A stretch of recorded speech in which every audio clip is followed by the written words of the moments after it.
Brian Myers' life was saved by the very dog he rescued a few months prior, and their meeting after Myers was released from the hospital was even more emotional than the one where they first met. Before we start, please subscribe to our channel and press the bell icon to never miss the update from our channel. Now, let's get into the story. Myers rescued his 6-year-old German Shepherd named Sadie after she was surrendered at Ramapo Bergen Animal Refuge in New Jersey. The shelter staff found it hard to place Sadie because she was nervous around men and defensive. She was a little standoffish when she first arrived, and she wasn't sure what was going on.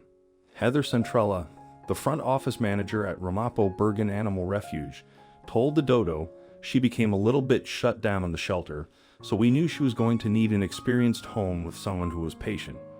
It took only 30 minutes for Myers to decide that he wanted to bring Sadie home, and after they met, the issues she was supposed to have had with men seemed to melt away. She jumped into my car, and we developed a strong bond. I was able to work through the issues she had and committed to giving her the home and love she deserved, Myers said in a Facebook post. She kept licking me and crying, so I reached my right hand up to pet her. Then I grabbed her collar, Myers told the Washington Post. Myers had no idea that Sadie would be responsible for saving him a few months later. The pair were enjoying a typical night at home when Myers suddenly had a stroke. He had no feeling in his left side and fell between his bed and the wall. It was really frightening. I couldn't get up, and I didn't realize at that moment that I'd had a stroke, Myers said. My cell phone was on the dresser about 15 feet away, but there was no way I could get to it. Sadie sprang into action and licked her dad's face to try and revive him. The dog refused to leave his side. She kept barking for help, in hopes the neighbors would hear her. Myers reached out to grab her collar and was pretty surprised by what happened next. Sadie then used all of her strength to drag her dad across the room so he would be closer to his phone. She just started to pull me backwards, and with that little bit of strength that I had, I was able to get myself out of the corner. I was checking to get myself to safety and get the help I needed, Myers said. Do you think she knew you were in distress? She absolutely was in distress. She was not trained as a service dog, but she was in distress over what was happening, and she could tell that I was in trouble, he said.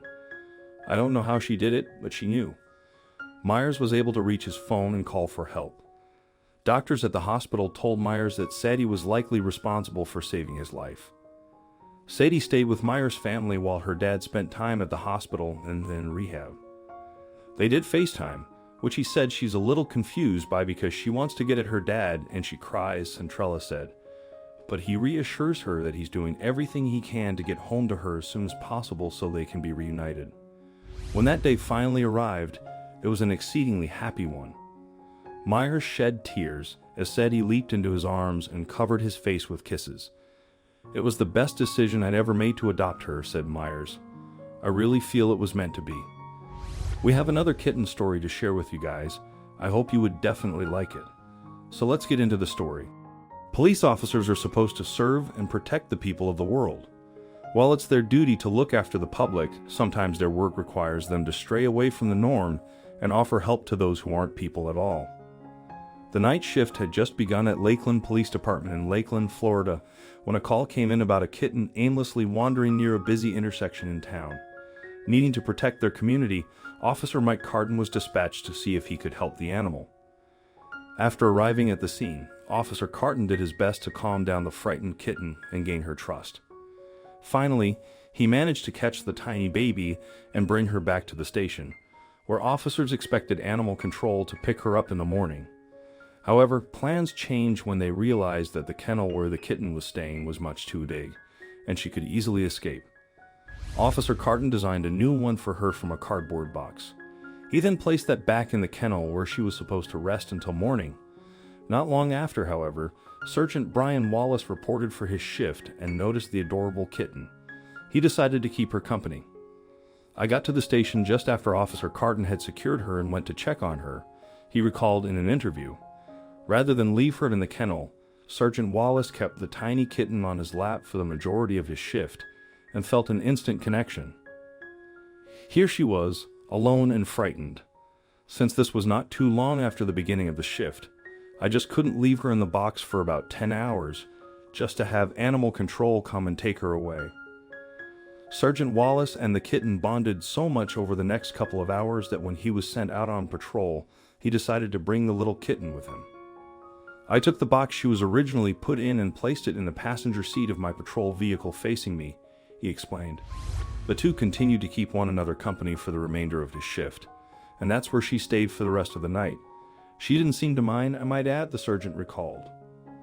As his shift came to an end, he felt that he wasn't ready to let her go. Sergeant Wallace was well aware that animal control would arrive at the station shortly to pick up the teeny kitten, and he was faced with a big decision. So after giving it some thought, he decided to adopt her himself. "That little face, I was done," he said. Sergeant Wallace brought the kitten home and named her Kelsey. These days, she's acclimating herself to her new surroundings, and she seems to be loving her time in her new forever home. "She's quite affectionate," he mentioned. "It's almost like she realizes she was given a decent chance at surviving after being fee away from heavy traffic on her own at such a young age." They say it's not good to bring your work home with you, but Sergeant Wallace and Kelsey seem to be the exception to that rule.